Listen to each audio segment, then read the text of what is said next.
우리 하나님을 송축할지어다. 우리 왕을 송축할지어다.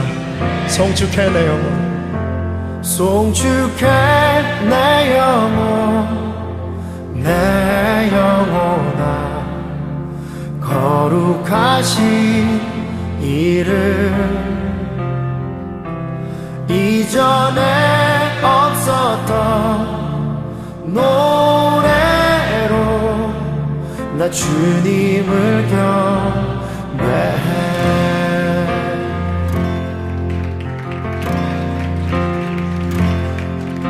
해가 뜨는 새 아침 밝았네. 이제 다시 주님 찬양. 무슨 일이나 어떤 일이 내게 놓여도 저녁이 올 때 나는 노래해.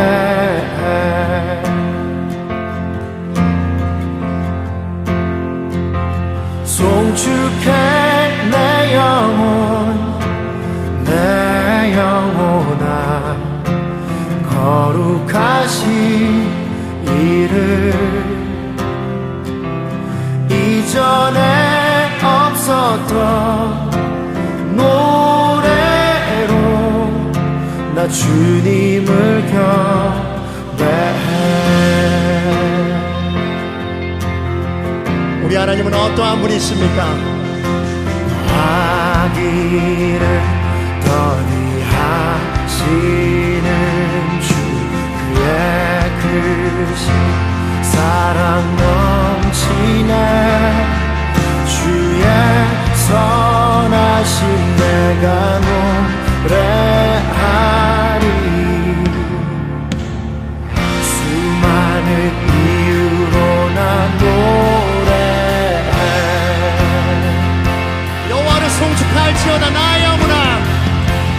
송축해 내 영혼, 내 영혼아. 거룩하신 이름, 이전에 없었던 노래로 나 주님을 경배해. 송축해 내 영혼, 내 영혼아. 홀로 거룩하신 이름, 이전에 없었던 노래로 나 주님을 경배해.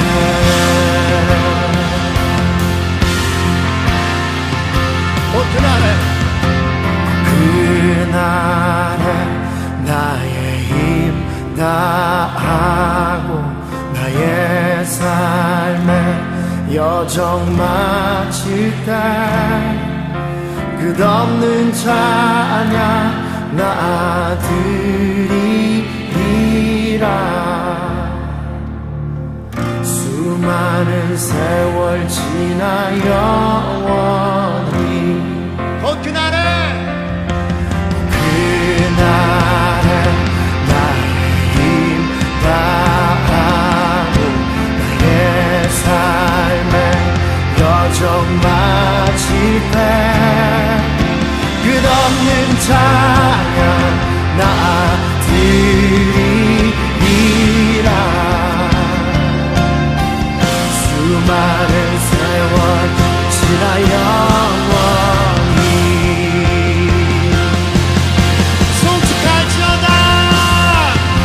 송축해 내 영혼, 내 영혼아. 거룩하신 이름, 이전에 없었던 노래로 나 주님을 경배해. 송축해 내 영혼, 내 영혼아. 홀로 거룩하신 이름,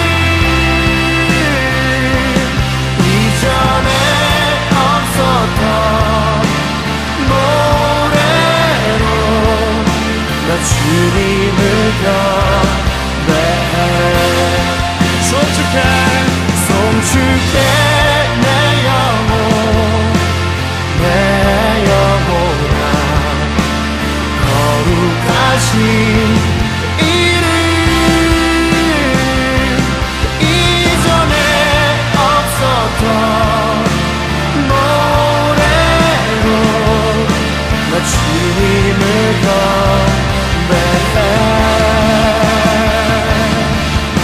나 주님을 경배해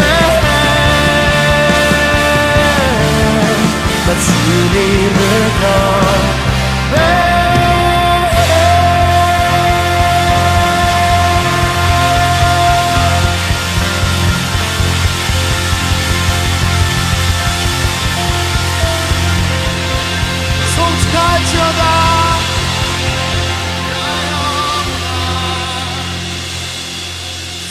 송축할지어다 송축할지어다 요한계시록 2장 17절 말씀, 요한계시록 2장 17절, 귀 있는 자는 성령이 교회들에게 하시는 말씀을 들을지어다. 이기는 그에게는 내가 감추었던 만나를 주고 또 흰 돌을 줄 터인데 그 돌 위에 새 이름을 기록한 것이 있나니 받는 자 밖에는 그 이름을 알 사람이 없느니라. 아멘. 요한계시록 2장 3장에는 7개 교회가 나온다고 했는데 7개 교회가 하나의 교회라고 그랬어요. 그리스도의 교회를 의미하는 거니까 어떤 교회 이야기하든지 사실 우리 교회에 설명하는 거죠. 우리 교회라고 하는 거를 여러분은 뭐라고 생각해요? 우리 학생들 아까 모였을 때 교회라고 하는 것을 물어보니까 교회는 학생들이 뭐라고 그러냐면 공동체다 그렇게 얘기하고 그리스도의 몸이다 이런 얘기를 하고요. 한 몸이다 이런 얘기를 해요. 교회다 그러니까 교회는 연합이다 서로 하나가 됩니다 뭐 이런 얘기들을 하더라고요. 다 맞는 얘기죠. 그 중에서 가장 그 좋은 말을 우리가 하나 골라낸다면 교회다 그러면 우리가 한 단어로 뭐라고 표현할 수 있냐면 우리라는 말로 표현할 수 있습니다. 우리. 그러니까 내가 아니라 우리죠. 내가 또 내가 되는 그 우리를 말하는 거예요. 나와 너가 있는 게 아니라 우리가 있는 그것을 교회라 그러는 거예요. 그러니까 그걸 그러니까 어느 사람이나 교회에 와서는 다 한 공동체가 될 수 있고 한 가족이 될 수 있죠. 이걸 하나님의 교회, 하나님의 가족이다 이렇게 말할 수 있죠. 그래서 교회다 그러면 가족이다, 또 우리 가족이다 뭐 이런 얘기를 할 수 있어요. 그러니까 우리다, 이렇게 공동체다. 가족이라는 게 굉장히 좋은 단어죠. 가족이라는 게. 그래서 하나님의 가족도 하나님도 하나님의 가족을 만들어서 그걸 교회라고 이렇게 표현해서 우리라고 한 거예요. 그러니까 우리라는 단어만큼 우리가 좋은 게 없죠. 우리나라 사람들은 그걸 금방 이해할 수 있는 단어들인데 그 교회라고 하는 게요. 그럼 우리가 되려고 할 때 그 우리가 되는 가장 중요한 요소가 하나 있어요. 그 우리가 되는 교회는 우리인데 교회가 우리인데 성경 어디를 봐도 우리예요. 근데 그 우리라고 하는 이 공동체 하나님의 교회 가족 이것이 가장 중요한 게 하나 있어요. 그 교회가 되려면 그 우리가 되려면 가장 중요한 게 하나 있거든요. 그게 뭐예요? 가장 중요한 게 뭐라고 생각해요? 그게요? 관계입니다. 관계. 그러니까 관계가 가장 중요한 거예요. 그러니까 관계가 있느냐? 그러니까 그 사람이 교회하고 관계가 있느냐? 그러면 교회에 계속 남을 사람이고요. 관계가 없으면 그 사람은 언제라도 떠날 사람이에요. 관계 때문에 있는 겁니다. 그럼 어떤 관계를 가지고 있어야 되느냐 하는 얘기거든요. 가족들도 관계가 있어요, 없어요? 가족들끼리 관계가 있죠. 가족 관계라 그래요. 그래서 가족 관계 증명서 좀 떼었어요. 이렇게 가족 관계 무슨 일 있으면 가족에 대해서 뭐 이렇게 알아보려고 그러면은 가족 관계 증명서 떼오라 그러잖아요. 그러니까 가족 관계라는 게 있어요. 그러니까 가족 관계가 있어서 가족이라는 관계가 있으니까 사람들이 학교를 이렇게 기숙사 다니는 학교를 다니다가도 방학이 되면 다 어디로 가요? 집으로 가요. 뭐가 있으니까? 집에 가족이 있으니까. 그 가족 관계라는 거거든요. 교회라고 하는 것도 교회가 어떤 가족의 관계가 있어야지만이 교회를 유지할 수 있는 거예요. 그러니까 하나님도 자기하고 무슨 관계가 없으면 이 교회를 유지할 수가 없어요. 하나님도 천하의 어떤 하나님도 이 교회를 유지하려면 관계가 있어야 합니다. 그러니까 하나님은 우리하고 관계를 맺고 싶어 해요. 그 관계가 틀어지잖아요. 그러면 하나님하고 관계를 못 맺습니다. 그리고 사람들하고 관계가 틀어지잖아요. 그럼 사람들과 관계를 못 맺어요. 그러면 교회 공동체는 깨지는 겁니다. 관계가 없으면. 그러니까 관계가 있는 것, 그 관계 때문에 유지하는 거예요. 그 관계 때문에 서로가 서로를 유지하는 것, 그 우리가 된다고 하는 건 관계가 필수적입니다. 그래서 관계를 영어로 말하면 relationship 이렇게 말을 해요. relationship. 그래서 relation하고 ship이라는 거거든요. 이게 가족 관계예요. 가족 관계의 그 마음, 정신이에요. 그것이 있을 때 이거를 하나님의 가족 관계, 교회가 유지되는 거예요. 가족들도 가족 관계가 없으면 유지 못합니다. 가족처럼 생각 안 하잖아요. 자녀가 부모를 가족처럼 생각 안 하고 부모가 자녀를 가족처럼 생각 안 하고 남편과 아내가 서로 틀어져 가지고 가족처럼 생각 안 하잖아요. 그러면 가족 관계를 유지할 수가 없어요. 가족은 깨지는 거거든요. 교회도 마찬가지예요. 어느 날이라도 어떤 사람이 깨질 수 있다는 것은 그 공동체에서 벗어날 수 있다는 건 관계가 없어서입니다. 가족 관계라는 게 형성이 되지 않았기 때문에 그런 거예요. 가족 관계는 육체적인 가족 관계들이 서로 이렇게 있어가지고 가족 관계, 친척 관계 이런 관계를 얘기하는 게 아니에요. 하나님의 가족은 한 몸이에요. 서로 다른 사람이 하나님의 말씀이라고 하는 그 유기체를 가지고요. 하나님의 그 생명체, 말씀이라는 생명체를 가지고 서로 연결이 돼서 하나의 몸을 이룬다는 것을 말하는 게 가족 관계거든요. 말씀하고 하나가 돼야 돼요. 그래서 말씀하고 하나 된 그 사람이 관계가 필요한 거예요. 그래서 하나님은 우리하고 야, 너 나하고 관계 있느냐? 이렇게 물어보죠. 하나님이. 우리가 하나님하고 관계가 있나? 그러면 교회를 사랑할 것이고 하나님하고 관계가 없으면 교회를 사랑하지 않을 거란 말이에요. 그렇죠? 인간적인 그런 관계들은 오래가지 못해요. 인간적인 마음 이런 거는요 오래가지 못합니다. 근데 하나님의 말씀으로 관계를 맺으면 서로 오래가는 거죠. 그걸로 유지하는 게 교회니까요. 가정에서는 말씀으로 유지하는 게 아니에요. 집안에 그 내려오는 내력이 있잖아요. 역사가 있어요. 그 집안의 내력이. 그 내력에서 아버지의 그 가장이 있으면 아버지의 그 가르침을 받고 또 어머니의 가르침을 받아서 그렇게 가정이 이렇게 유지가 되는 거거든요. 엄마 아빠의 그 훈시를 받아가지고 그 말을 이렇게 받아서 그렇게 유지가 되는 거예요. 가족 관계라는. 교회 관계도 마찬가지예요. 하나님 말씀을 유지하는 거예요. 하나님 말씀을 지켜내는 거죠. 하나님과 관계를 맺는 것이 믿음이에요. 믿음이라는 비즈니스가 뭐냐면 하나님과 나하고 관계를 맺는 겁니다. 관계가 있느냐 하는 거예요. 바라는 것들의 실상이고 보지 못하는 것들의 증거가 되는 게 믿음인데 그 비즈니스라고 하는 게 언약의 관계거든요. 하나님과 나와 언약한 그 언약의 관계를 계속 끝까지 유지하는 거, 이거를 관계라 그러고 그걸 믿음이라 그래요. 그러니까 하나님과의 관계를 맺는 거, 사람들과의 관계를 맺는 거, 교회에서는 서로 다른 사람인데 하나님 말씀 때문에 그 언약의 말씀으로 하나가 돼서 이걸 관계가 있다. 서로 너와 내가 그리스도 안에서 한 가족이다 라고 하는 걸 관계가 있어야 되는데 그냥 한번 교회 한번 왔다가 집에 가는 그런 사람들은 관계가 없죠. 그래서 여기 와서 큰 일을 해서 서로 친해지는 게 아니라요. 그냥 교회에 와 있어야 되는 거예요. 주로 교회에 왔어요. 그러니까 자기 시간만 남으면 교회 주로 와 있잖아요. 같이 공동체와 함께 자꾸 어울리잖아요. 같이 밥도 먹고 같이 얘기도 하고 그냥 앉아 있는 거예요. 혼자 성경 봐도 돼요. 혼자 앉아서 성경 보고는 방해 안 합니다. 누가 방해 안 하고 같이 기도도 하고 같이 찬양도 하고 같이 예배도 드리고 같이 봉사도 하고 같이 밥도 먹고 그냥 같이 혼자 성경도 가서 읽고 이렇게 하는 거거든요. 같이 얘기도 하고 그냥 서로 얘기도 하고 이렇게 하는데 그런 걸 통해서 관계가 생기거든요. 관계가 생기면 이제 그 사람들은 어떤 끈끈한 이런 관계들이 생기잖아요. 그럼 이것 때문에 관계 때문에 우리가 되는 거예요. 우리라는 공동체가 생기는 거예요. 그걸 교회라 그렇게 말하는 거거든요. 자, 그래서 교회가 뭔지 아시겠죠? 교회가 뭔지 아는데 그게 뭐 때문에 유지한다? 관계 때문에 유지한다. 그래서 우리라고 하는 교회가 가장 중요한 단어를 생각해야 되는 게 관계입니다. 내가 하나님과 관계가 있는가? 그리고 하나님은 나하고 관계가 있는가? 나는 사람들하고 관계가 있는가? 교회에 오면 이것이 굉장히 중요한 겁니다. 그거 별거 아닌 것 같죠? 그게 가족관계예요. 그게 교회를 유지하는, 자기가 교회에 소속되는 그 유지하는 방법이거든요. 그 관계라는 겁니다. 교회에 그냥 무조건 자꾸 와 있으면 관계가 돼요. 근데 안 오잖아요? 가끔 한 번씩 왔다가 그냥 가버리고 왔다가 가버리고 그러면 관계가 안 맺어져요. 관계가 안 맺어지니까 그냥 저 사람은 교회 교인이구나, 교회 한 번씩 오는 그런 설교 들으러 오는 사람이구나 라고 생각하죠. 자기하고 관계가 있다고는 생각 안 합니다. 그리고 그 사람도 역시 교회하고는 자기가 관계가 있다 이렇게 생각을 하지 않아요.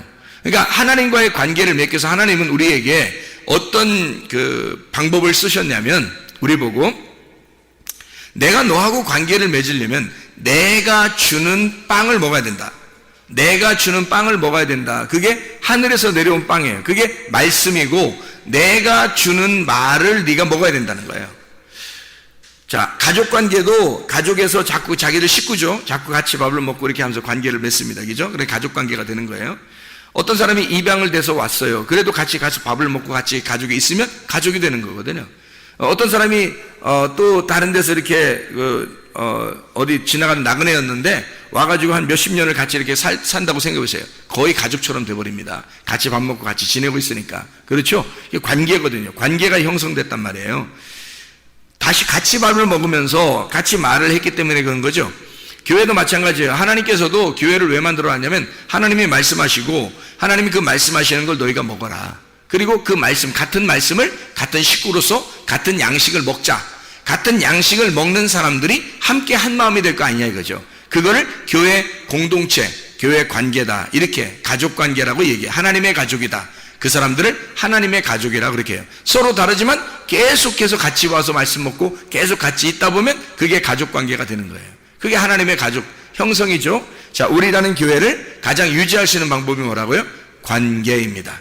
관계를 잘 맺는, 그러니까 자기가 하나님하고 관계가 있는가, 또 우리 공동체에 갇힌 관계가 있는가, 이것을 잘 생각해 봐야 되는 거죠. 그렇죠? 그러니까 누구하고 함께 관계를 좀 친해야 되고 이렇게 하는지 금방 아시겠죠. 그죠? 이게 이런 관계가 필요하구나라는 것을 볼 때, 그래서 하나님은 어떤 방법을 쓰시냐면 새 이름을 주셔요. 우리에게. 그걸 안 줘도 되잖아요. 그냥 새 이름 안 줘도 되잖아요. 안 줘도 그냥 형성할 수 있잖아요. 하나님의 뭐 능력으로. 근데 그게 아니고 새 이름을 주셔요. 새 이름을 줘서 그걸 가지고 서로 관계하자는 겁니다. 새 이름을 주고서. 그래서 여기에 보면 요한계시록 2장 17절 말씀에 귀 있는 자는 성령이 교회들에게 하시는 말씀을 들을지어다. 뭘 들어라? 말씀을 들을지어다. 이기는 그에게는, 이기는다고 하는 건 침노를 한다는 얘기예요. 계속해서 이겨. 성령의 검을 왜 주겠어요? 이기라고 주는 거예요. 성령의 검을. 그래서 이기는 자에게는 내가 감추었던 만나를 주고, 아니 이기는 사람에게 뭘 감추었던 만나를 꼭 줄 필요가 있나요? 감추었던 만나, 감추었던 보화, 감추었던 말씀이에요. 그 감추어진 말씀을 주겠다는 거예요. 그게 감추어진 만나를 주고. 왜 하필 줘야 돼요? 관계가 필요하니까 그런 거예요. 하나님하고 관계가 필요하니까 내가 너하고 관계하려면, 네가 나하고 관계하려면 감추었던 만나를 네가 먹어야 돼. 내가 감추어 놓은 거를 네가 먹어야, 그래야 나를 알 수가 있어. 나를 알아야 네가 나하고 관계가 있지. 서로가 친구 간에 서로 관계가, 친구 관계가 서로 알아야 친구 관계가 되죠. 모르면 친구 관계 안 되잖아. 하나님을 알아야 하나님하고 관계가 있지. 하나님 모르는데 어떻게 관계가 있냐고. 그래서 하나님은 자기가 가지고 있는 믿음을 주신단 말이에요. 우리에게. 그게 말씀이에요. 말씀에 의한 믿음으로 너희를 구원받게 만드는 거거든요. 근데 아무나 막 주는 게 아니라 친구를 하고 싶은 사람하고만 친구가 한단 말이에요. 하나님이. 그래서 은혜를 베풀 자에게 은혜를 베푸는 거예요. 어떤 사람에게? 겸손한 사람에게. 겸손한 사람에게 은혜를 줘서 그 사람들이 말씀을 받게 하고 하나님의 감춰줬던 만나를 먹게 하고, 그리고 그 사람에게 새로운 이름을 줘서 믿음을 가지게 하고, 그리고 그 믿음으로 구원을 받게 하는 거예요. 하나님 그래서 관계를 맺는 겁니다. 하나님이. 그런 관계가 끊어지면 믿음이 없는 거고요. 관계가 있으면 믿음으로 연결된 거예요. 하나님이 주신 믿음으로 연결된 거죠. 사람이 가진 믿음이 아니고 하나님이 주신 믿음입니다. 자, 만나를 줬어요. 만나를 주고 끝, 이게 아니라 만나를 주고 흰돌을 준대요. 흰돌이라고 하는 게, 흰돌을 줘가지고 흰돌에다가 깨끗한 거 안에 흰돌이면 깨끗한 거, 그죠? 흰돌은 색깔이 없는 걸 얘기하는 거예요. 색깔이 없는 말씀, 그걸 줘가지고 거기에 기록된 이름을 준대요. 그게 새 이름이에요. 기록된 새 이름. 그 새 이름이라고 하는 게 새가 카이노스라고 하는 거고 새로운 신선한 중성 단수입니다. 하나의 이름이에요. 하나. 새 것. 그리고 이름 호노마라고 하는 게 이게 중성 단수예요. 이름이라는 말인데 이게 기노스코에서 왔다 그랬죠. 몸과 마음으로 깨달아 알았다는 말입니다. 그러면 뭐예요? 신선한, 깨끗한, 정결한 그 말씀, 진리의 말씀을 몸과 마음으로 깨달아 알았다는 것이 새 이름이란 말이에요. 새로운 이름 알겠죠? 무슨 말인가? 그 새 이름 그러니까 어디다 마박에다 이름을 딱 누가 써주는 것보다 올라가면 그런 얘기가 아니란 말이에요. 몸과 마음으로 새롭게 깨닫는 그 말씀을, 정결한 진리의 말씀을, 신선한 순수한 깨끗한 말씀을 우리에게 주신다. 그게 새 이름. 그걸 줘야 하나님하고 만날 수가 있어요. 하나님에게서 온 그 말씀을 못 받으면 하나님하고 관계가 틀어지는 겁니다. 관계를 못 맺어요. 그래서 그걸 꼭 받아요. 안 받아도 되나요? 안 받으면 지옥 가요. 받아야 천국 가요. 새 이름을 받아야 천국 간다고. 만나를 하나님이 감추어줬다면 그냥 만나가 아니에요. 율법의 광야에 있던 만나가 아닙니다. 그거 먹어도 죽어요. 율법인데. 근데 새로운 감추어졌던 만나는 하나님이 주시는 거예요. 예수 그리스도께서 오셔서 주신 요한계시록이 언제 쓰여졌겠어요? 요한계시록이 언제 쓰여졌죠? 예수님 모시고 난 다음에 쓰여진 거예요. 그러니까 예수님 모시고 난 다음에 이런 감춰진 만나를 주겠다 그랬으니까 이것은 새 이름하고 연결된 말씀이죠. 감추어진 말씀이 열어지는 걸 진리라 그러거든요. 이거를 감추어놔서 덮어놓은 걸 거짓이라 그러고요. 이거를 열어놓으면 진리라 그러는 겁니다. 참되다, 신선하다. 그래서 새로운 이름, 이것을 열어서 주겠다. 감추어진 만나를 열어서 주는 거. 예수님 이후의 시대에 침노하는, 천국을 침노하는 사람들에게 주시는 말씀, 감추어진 만나, 새로운 이름, 이렇게 닫아져 있는 이름이 아니라 열려진 새로운 이름, 이렇게 이제 생각하면 딱 맞아요. 감추어진 만나가 열려져서 우리에게 주시고, 그리고 새로운 이름을 열어서 주시겠다 이 말이거든요. 그러면 어떤 말이에요? 하나님의 깨달음 있는 말씀을 우리에게 주시겠다는 말이죠. 하나님이 여기서 감추어진 그 말씀을 우리에게 주실 때 그것이 새 이름이 되게 하고, 그걸 통해서 하나님하고 우리하고 관계를 맺겠다는 겁니다. 새로운 이름이거든요. 그 새로운 이름을 주시는 게 하나님의 마음이에요. 우리에게 주시는 그 마음. 그래서 성경에서는 새로운 이름을 받은 사람들이 꽤 많아요. 성경에서는. 한번 우리가 열거해 볼까요? 창세기 4장에 가인이라는 사람이 있죠. 가인이라는 사람이 있는데 이 가인이 어떤 이름이라겠어요? 카인, 단단한, 창, 작살, 단단하다. 그래서 이게 좀 단단하고 이렇게 막 소리를 우렁차게 울고, 그래서 이걸 갖다가 카인, 쿤 이렇게 말하거든요. 그 이름이, 그래서 여기 성경에 여기에 쓴 이제 해석을, 성경책에 쓴 해석을 보면요, 가인을 뭐라고 했냐면요, 가인을 뭐라고 했냐면 얻었다. 뭘 얻었다? 아들을 얻었다. 남자를 얻었다 이거예요. 아들을 내가 얻었다. 그러니까 남자를 낳았다 이거예요. 득남했다. 이걸 카인 그러는 거예요. 드디어 내가 득남했다. 굉장히 중요한 말이거든요.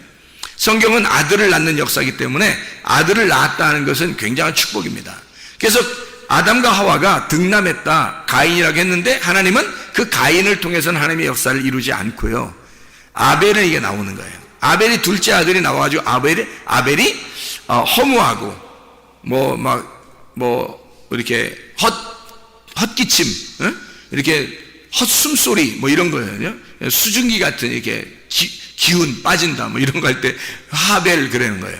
하벨. 그래서 헛되고 할 때 그 헛되고라고 하는 게 헛되도다 할 때 그때가 아벨이에요.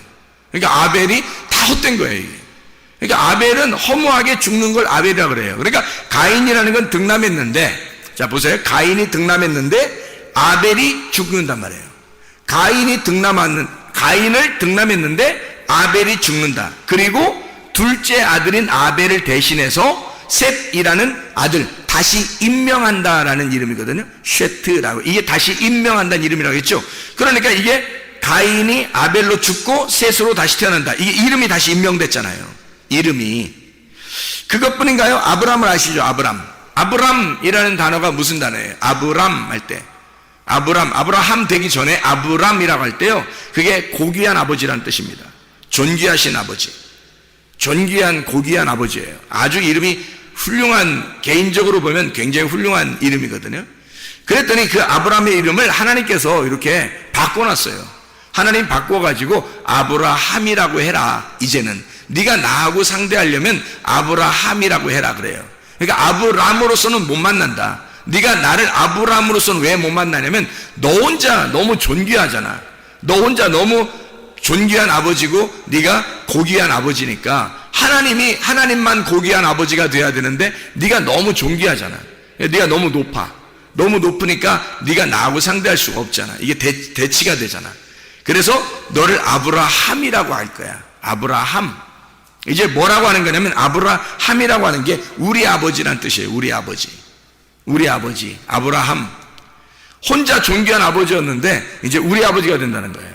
만민의 아버지. 만민의 아버지가 뭐예요? 우리 아버지죠. 만민의 아버지가. 그게 뭐예요? 교회의 아버지가 되신다는 얘기고요.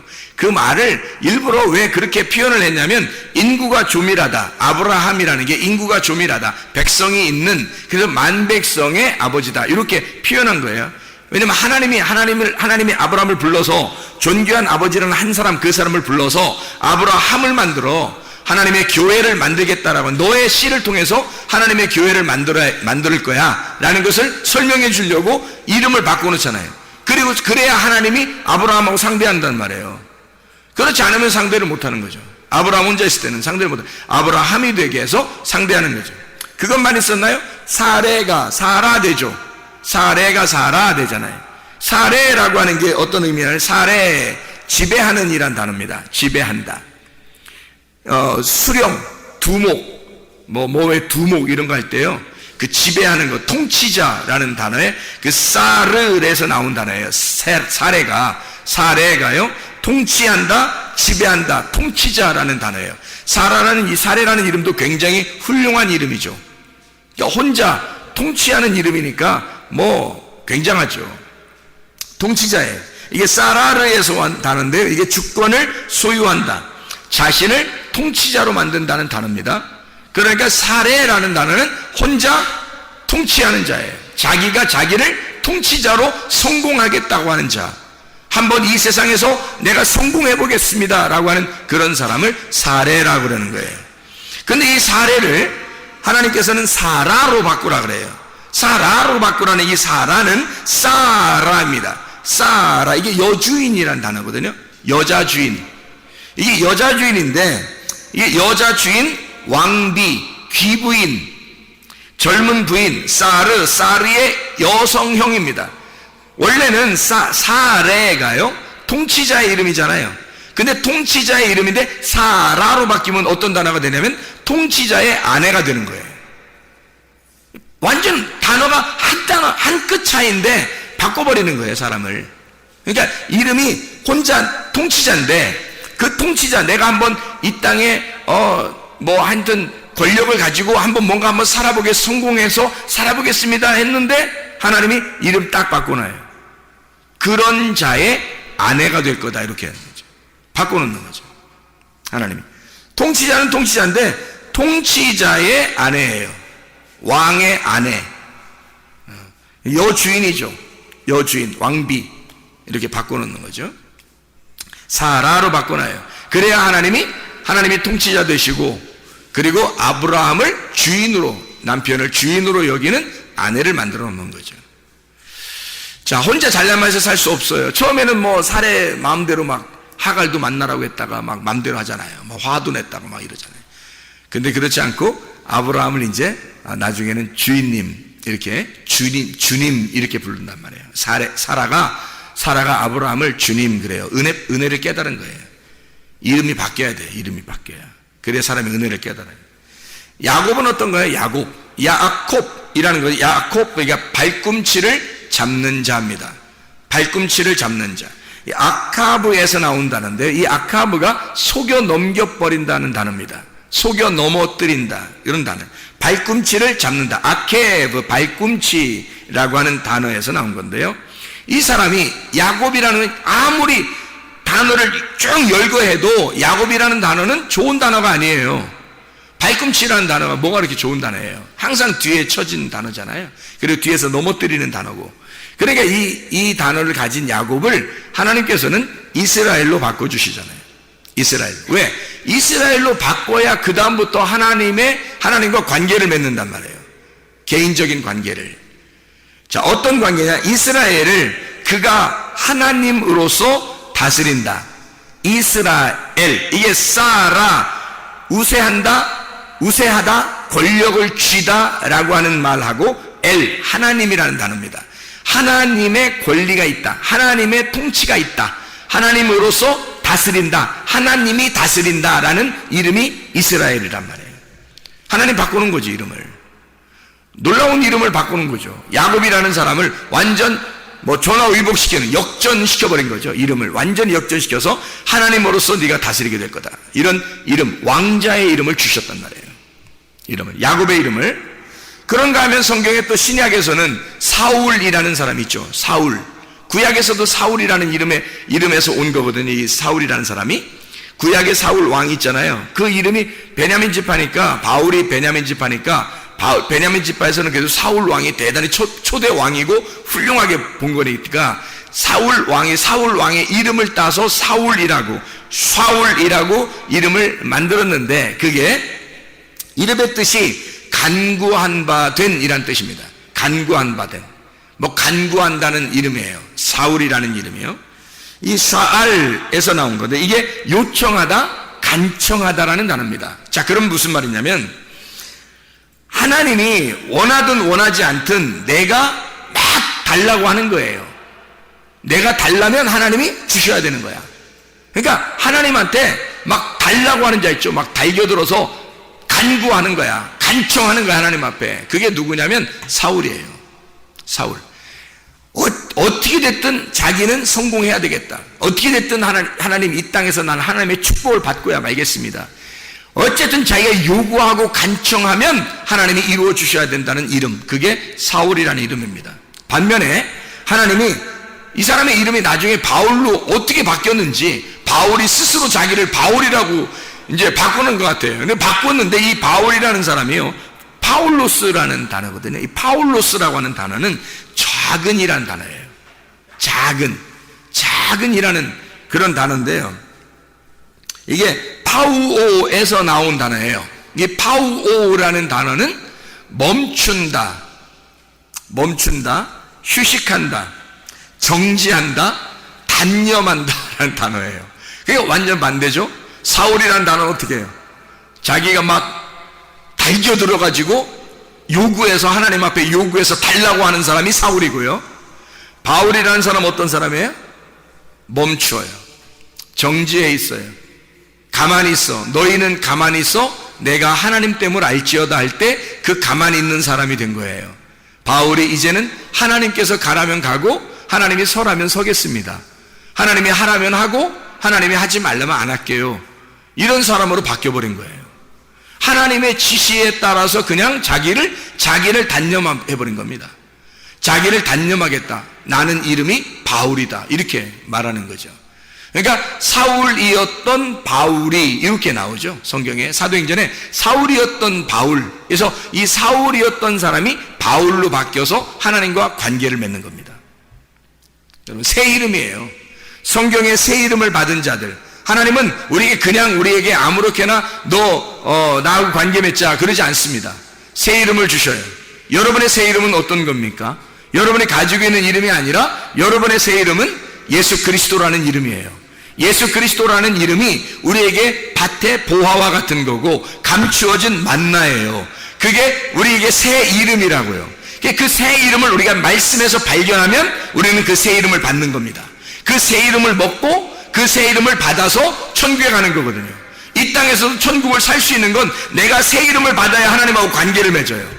교회 안에서 무슨 관계가 있어야 교회를 형성하고 하나님과 관계가 있어야 뭔가 교회에서 우리가 유지할 거 아니겠습니까?